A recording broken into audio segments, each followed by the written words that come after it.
All right, a few days following on from our feature races, which were rearranged for midweek. We are featuring once again at Hollywood Bets Greyville.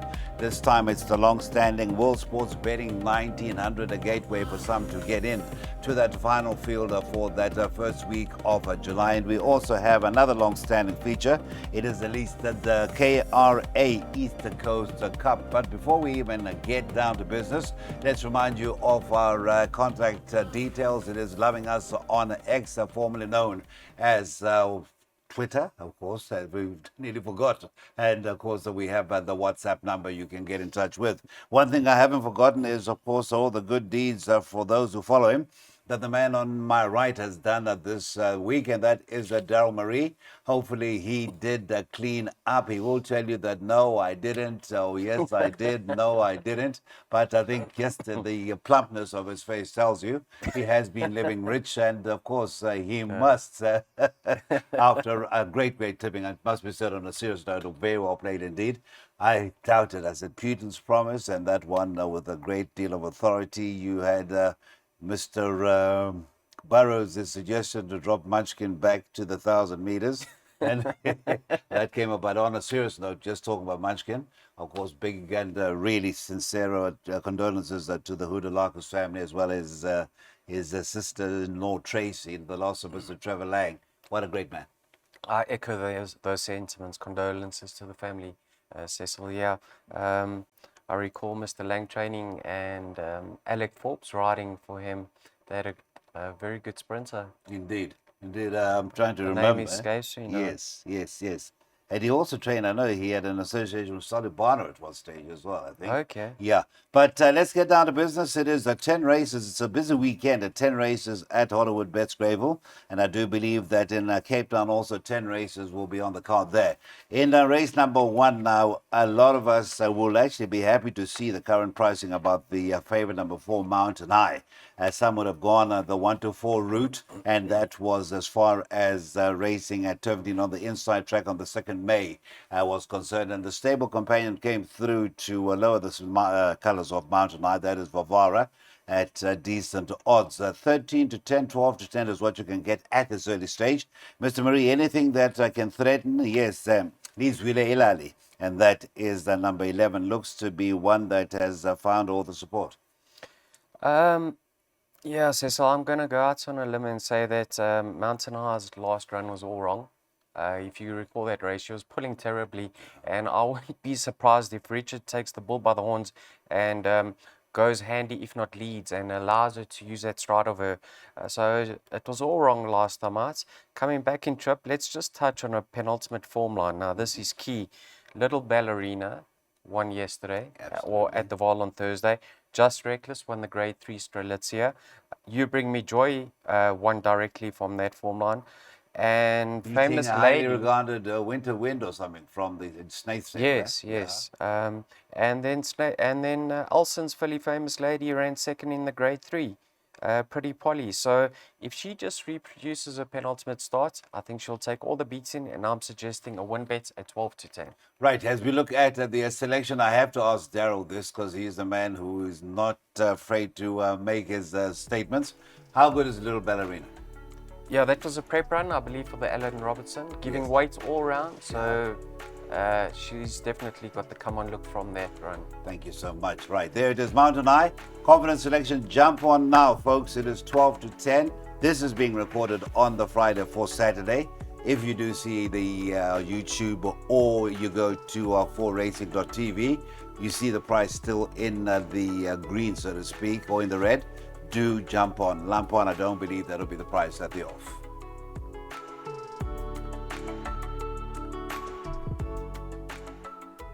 Whilst Wednesday's meeting was both on the turf and the poly, of course, the original poly program was maintained, and then they added the rearranged group features that was the drill all and the 2 guineas. Right, let's get to race 2 as we race exclusively on the turf for Saturday's meeting. It is a juvenile plate. It's over the 1,400 meters, the first leg of the bipod. Now, it's an early start to racing. 11:05 is the start to race 1. 11:40 is the start to race 2, and that means that the start of the bipod. Mr. Murray, race number 2, the 4 Greater Plains, yet another one to come out of that Little Ballerina form line 5-2. Number 11, Raidian. 3-1 has now been shortened into 28 to 10, 15 to 4, the 7. Makazola, yet another one who ran behind Little Ballerina. We could sing a song. Wozanawe, the 3, is at 6-1. It's 10s and better, bar those quoted runners. Now, how do we go about this? Raidian, that was unfancied on debut, 33-1, and talked to the master, who was yet another one behind a Little Ballerina on the midday. Came through and I think made it 3 wins on the bounce, 2 or 3 wins on the bounce. I'm just trying to talk of memory. Yeah, Cecil, number 11, promising debut, but Mr. Caname likes his horses to be given a chance. So from that wide draw, I'm sure Craig's instructions will be to drop him out and let him do his best work late. And having a slight break or returning from a slight break, I'm sure he won't be punished. So if he wins it, he certainly will have some class about him. It looks like Richard Free has opted for the stable companion. The stable choice here on 4 Great Plains over number 7 Makazole. Yeah, so Great Plains, talk about chalk and cheese, Cecil. His debut form line is outstanding. And then last time out, I don't know if you recall that race where he beat Savannah Moon, Mr. Miller had like 6 or 7 runners. And the race wasn't really run to suit him, yet he still got the job done. That form line is weak though. It really hasn't stood up. Let's touch on it. I think there have been as many as 7 runners or 8 runners and 7 of them unplaced in their next start. But he looks like a lovely sort, so I respect him. The horse that could be his biggest danger is the filly, Wozanawe. Now, I had a look at her breeding. Her dam won over a mile, and I think her dam ran second in a grade 2, so she's extremely well bred. What's in her favor here is she is a filly, a maiden filly, and she gets as many as 6 kilograms from Great Plains. And I think that will make her competitive, extremely competitive over here. So 3 and 4, I'm hoping they suffice. All right. We're going to have a look at that selection from Mr. Marie for that bipod. And can I just ask, maybe Lizwile Ilali in race 1 can give you confidence perhaps before we get into the bipod, because they came out of the same race? Yeah, it will certainly boost the form line, and maybe you can have a small nibble then. All right. Thank you so much. But 3 and 4, and of course, so far it has worked out for Mr. Marie. But in fact, it is quite an aggressive start to the bipod by Daryl standards in recent months. 2-year-olds, 3 and 4, and there are no bankers. And we've got leg 4, 5, and 6, and leg number 6, race 7. We've got a 1 and 3 race and number 7 on the card. That being the World Sports Betting 1900 2024. The 1 and 3, that would be Atticus Finch and Future Swing.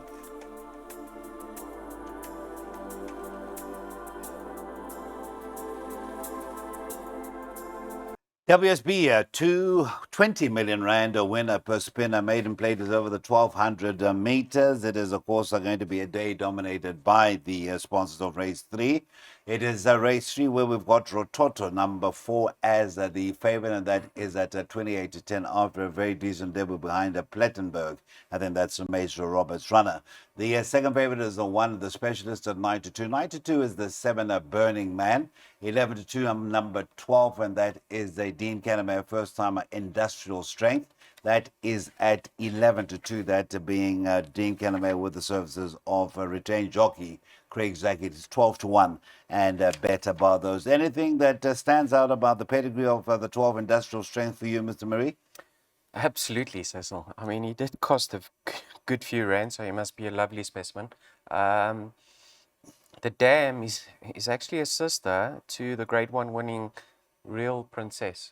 So I think if there's any horse you actually want to take notice of in this race, it is Industrial Strength, because if he puts up a brighter debut, you could be anything. But once again, a wide draw to contend with. He's not going to be bustled about. He'll be allowed to run on in the latter stages. If he's good enough to get there, he could be well above average. Cecil, very surprised to see Rototo at the top of the boards. I know it's the Richard Free factor, but the form line is suspect. In saying that, it was his debut and he's got a lot of scope for improvement. But let me just touch on the horses that finished quite close up to him on debut. A horse like Evie's Horizon, who had run unplaced twice prior to that. Nantes Festival, unplaced in all of his starts to date, finished just on a length behind him. So although he could have come on in leaps and bounds, I think he's a bit short in the market. Another thing that I'm questioning over here is Richard Free rode the Specialist last time out, and I'm sure he could have opted to ride that again. I'm not 100% certain, but it appears as if he has chosen the 4 over the 1 and the 7. Now, Richard's been riding for Glenn Cotton in KwaZulu-Natal. He had a winner during the week for him and a second. I think that the horse's name was United. What was it? I missed with midweek racing. Okay. I'll tell you now. He went start to finish on it. United Nation. And then he ran second on James for the stable. But now let's touch on Burning, number 7, Burning Man. Yeah. He looked lovely going to post last time out. His first run as a gelding. I actually backed him for a place because I thought he looked outstanding. But it looks like Richard's opted to ride number 4. I've got preference for the 1 and the 7 over the 4. But watch the first timer from the Dean Caname yard. Industrial Strength. I'd say, let's have a look at your selections as we round off race 3, the PA. I'd say that Richard, I think we both will agree that he does a lot of work and he has had a lot of winning rides from plum rides from Peter Muscat, and I guess that the loyalty factor could be a factor here. All right, so that is the PA 448 Rand. That is the outlay, one banker. That is the race number 5. That is leg 3, and it is the 5, and that would be Mascarina.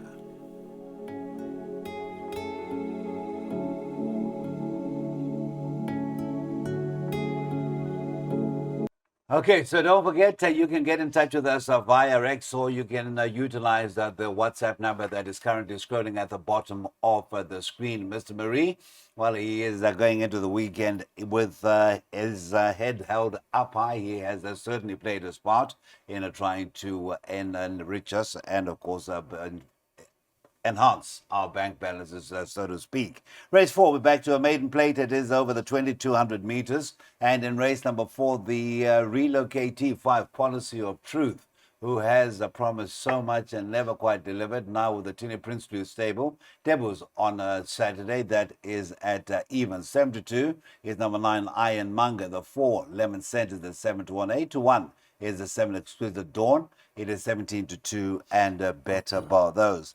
Well, let's just touch on because you are a man who doesn't, who wears his heart on the sleeve.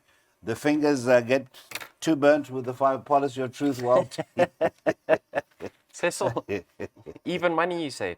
Even money. If you take less than 15-10, son of Master My Fate, you're going to have to be a very brave man. So the answer is yes, the fingers have been burnt. Yes. Now, let's be honest, it isn't a strong field whatsoever, and a change is as good as a holiday. Yeah. So I wouldn't be surprised to see him win. I had a look at his breeding. Now, his dam, Ginger Lily, is actually a half-sister to Emblem of Liberty. Now, do you recall Emblem of Liberty? Emblem of Liberty, I'd say the name Dominic Zaki, or the names Dominic Zaki and... no, that's Statue of Liberty. Okay, Emblem of Liberty, I say Greg Sheen. Yes, correct. Okay. The one of the paddock stakes. Yes. Over 1800. Right. Greg Sheen, Jeff Woodruff. So now, Cecil, on breeding, he's got a chance of staying, but he has to prove it. And he over races in his races. So that puts me off. If he pulls, he's going to pull himself into the ground. But let's see how he goes. I think he's too short in the market. Number 9 is in good form. Ironmonger finished close up and he's very fit. So he has to be included. Number 7, I think Exquisite Dawn, the manner in which she runs, I think she's going to love the step up in trip. She gets that sex allowance. And then I think the big improver in the race is Chief of Staff, number 3. I think he's one of the biggest roughies in the race. But he had excuses last time out. He got cramped on that rail as they were coming into the straight. And he's been gelded since then. If you're playing trifectas and quartets, please include number 3. But I think it's more open than what the market suggests it is. All right. So obviously we're not going to see a bank in that first leg of the pick six. There it is, virtually the field. In fact, it is the field, and I'll say that is the prudent way to go. The shortness comes about in legs numbers 2, 4, 5, and 6. And that is certainly a very wise way to play. 5 and 6 in leg 2, 1 and 3 in leg 4, 1 and 3 in leg 5, and 3 and 4. Right at the back, that would be race number 9. Remember, it is a 10-race program. 3 and 4, Diani and Hit Namad Sunshine are the 2 horses in race 9.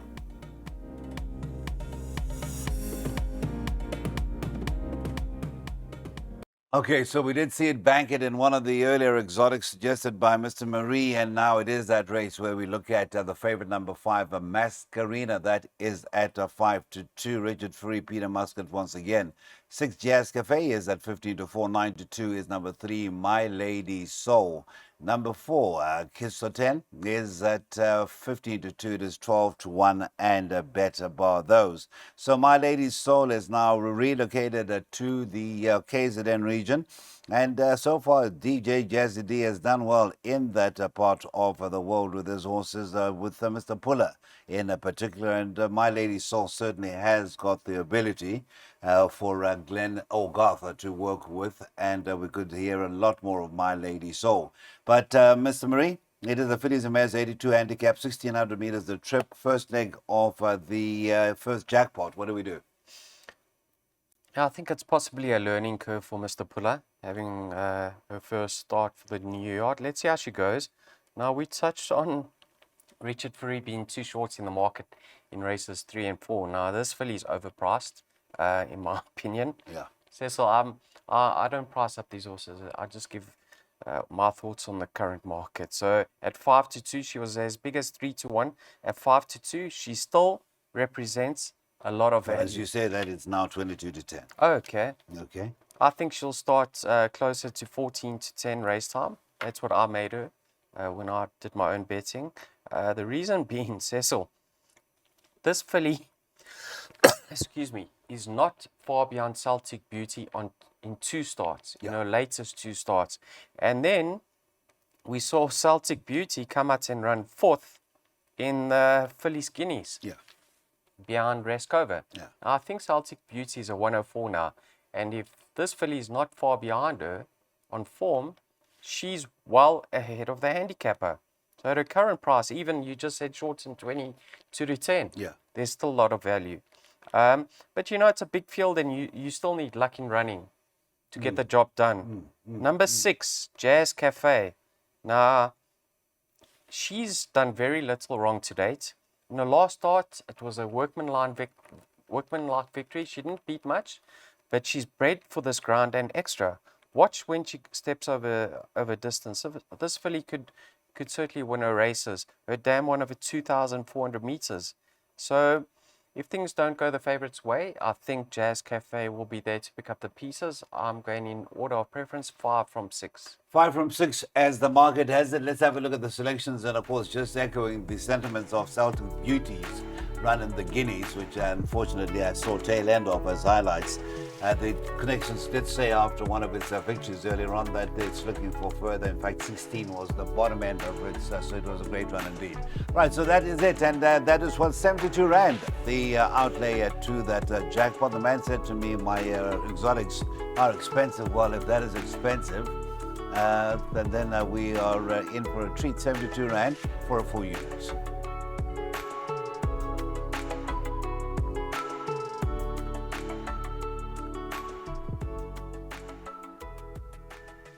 Feature time when we get to race number 6. It is the KRA East Coast Cup. It's over the 2,000 meters. And of course, thanks once again from a racing perspective for the support that the Korean Racing Authority does inject in SA racing. Now, race number 6 will be over the 2,000 meters. And looking at race 6, number 6, Hold My Hand, is a co-favorite in a very open-looking race number 6 with the 12 Salki, both at 9-2, 15-2, the 15 Donna Mo. The 11 Lucky Misses at 9 to 1, 10 to 1, the 14 Ivy League. African Beat, 13 to 1, 14s, and better bar those quoted runners. Well, we saw Donna Moe scratched recently. And obviously, this was the mission. I guess that the program slightly upset over the last 7 days or so. But 9 to 2, the field, Mr. Marie. How do we go about negotiating this race on its own merits? It is the second leg of the first jackpot. Yeah, this is a hard race, Cecil, because I think the best weighted fillies over here are having a prep run. So I wouldn't read too much into the ratings. The same could be said with Time for Love winning the ladies' mile. Horses were prepping and there were question marks, and this, I think this is very similar to that race. So I've played wide. If they win, will I be surprised? Absolutely not. Even a horse like Juliet Tango, number 2, has got a chance over here. She's unexposed of this distance, and I think she's featured over 1800 on the Standside track, which is a test in 1800. So I don't think the That 2000 won at Greyville. that listed feature not so long ago, wasn't it? That used to be called the Jacaranda, and then it was renamed. Oh, yes, yes. So if you're looking for an upset, possibly number 2, Juliet Tango. I like the look of Grandi Oreki, number 13, to run a place. I think she's currently at 25 to 1. I like the way she finished her race off in her last start. Her 2 prep runs have been fair, and I think now she goes over a more suitable trip. So I'm hoping she can feature. I've also included the 2 Brett Crawford fillies, Poor Little Rich Girl and Donna Moe. They've outed the weights, but they certainly got racing fitness on their side, and their running style should suit Greyville because they tend to go handy.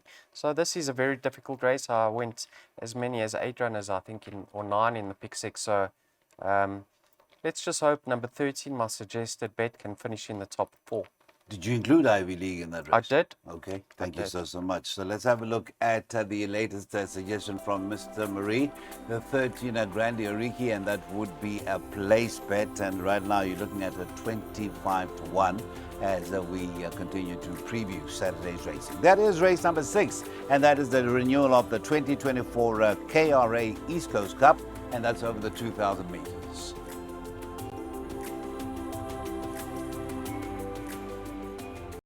All right, so if you are still looking for ideas as to who could land the big one at the beginning of July, that is the 2024 renewal of the Hollywood Bets July. Then the big race on a Saturday, that is where we head to next. That is the Grade 2 World Sports Betting 1900 could possibly just undo a bit of that conundrum. The betting for race number 7, we've got the 3 Future Swing 15 to 4. 5 to 1 is the 1 Atticus Finch, the Joburg Raider, 11 to 2 in the 5 without question. 6 Mucho Generos, 11 to 2, 17 to 2 about the 11. Master Reduce, it is a 12 to 1 and a better bar those. Right, Mr. Marie, do you reckon that there could be a July winner hidden in this field? Maybe Future Swings. So I've heard a little bit of a whisper that if he does win this and win this convincingly, Richard might stick with him. But his last start, I'm willing to put a line through it. Narina Trogon got the better of him on that occasion, but they walked up front. There was absolutely no pace, and he's a 10 furlong plus horse, so that certainly didn't suit him. So he's better than that. He'll love the distance now, being stepped up in trip, and he's going to strip fitter. So certainly one for the shortlist. Number 1, Atticus Finch. He's really had the best preparation going into this race. 3rd run after rest. He's extremely well weighted over here. He's actually coming into this event 2nd best in. He's got the draw. He likes to go handy. The stable's flying at the moment, so he's still the likely winner. But I've got healthy respect for Future Swing, so I'm going 1 from 3. 1 from 3, that is race number 7, a World Sports Betting 1900 preview. That is race 7 off at that 14:34 designated off time. 1-3 by 1-3 by 3-4 by the field. That is your jackpot 2, commencing race 7. Okay, so that is now on to race 8. There's still a chance to get involved in an exotic, and that is in the form of a pick 3, which starts with the middle stakes over the 1900. Now, in this middle stakes, the 3, the Grey King, could be another contender or not. That is Justin Snade's charge. Didn't run too far off Green with Envy, whom we saw to good effect in the Guineas midweek. That is the 28 to 10, 11 to 2, the 7, a Golden Piece, number 1, a Royal Swan, a Master. 13 to 2, it's 9 to 1, and bet above those. Middle stakes over the 1900. Is this, let me just be presumptuous, a consolation to the big one that we just previewed? Yeah, possibly. Yeah, it could be, Cecil. You could be right. I didn't even give that any thought. The Great King, you can see in his penultimate start, I think it was the Politician. He ran second to Green with Envy. Just it appears better than what. It appears better on paper than what it actually is, because he did receive a lot of weight from him on that occasion. I think it was 5.5 kilograms, but it was a cracking effort nonetheless. If you look back now, I think Green with Envy's as high as a 123 after his win midweek. Did that surprise you? Yeah, it did. Okay. I didn't think the Gravel Mile would suit him. The Grey King last time out, he returned from a layoff, and gelding, he was just above himself because he was racing too keenly. So he needs to settle over 1900. Does have a big mass to shoulder. So there are a few question marks, but if he settles, I can certainly see him win. The horse I'm leaning towards, although he's out at the weights, is number 1, Royal Swan Master. Now, last time out, if you recall, there was a howling tailwind, and I thought he had it all to do because of his running style on that occasion. And I also was of the opinion that he's better on turf. So he impressed me last time out. I just hope that he's moving freely from a one-stall gate. I think he should be midfield and quicken up smartly towards the inside. So I'm going 1 from 3. But it does get very tricky thereafter. Yeah, if you want to go wider, you have to include number 7, Golden Piece. Even for Ruffy, number 12, Cyber Time. The recently gelded number 15, Flagman. But like I said, I've narrowed it down to 1 from 3. Right, I'm writing these numbers down, not only for my own benefit. No. I get a lot of people, and I say this from the bottom of my heart. People say, what else does Darryl like in the race itself? So I will tell them. And also why I laughed when you said that my preference, I was going to say to you when I was going to do the betting, your stable has got 13 to 2 about the one, because you're a Canamess fan, aren't you? Like myself. That's right. Thank you very much. 1 and 3, by 3 and 4 in the double, races 8 and 9. Right, it still continues on Saturday, that doubleheader of a 10-race program in both the KZN region and the Western Cape region. We're focusing on the former race number 9, is a WSB best prize as always, the First Pinnacle Stakes. It's over the 1,000 meters, unfortunately reduced to 6 runners after a recent scratching of the Tony Rivenan train number 7 Coin Spinner.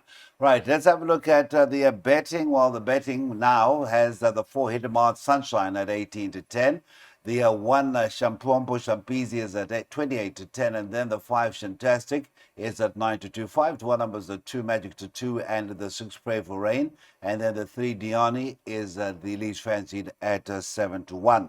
3 runners in the race for the sponsors, and it is Alison Wright saddling 2 of them. At the top of the board, that is Hidemart Sunshine, and Alison Wright saddling the 1 Shampompo Shampizi, and then Dean Canamay with a 5 Shantastic. That makes it a threesome of Hollywood runners fancied to pull off the race.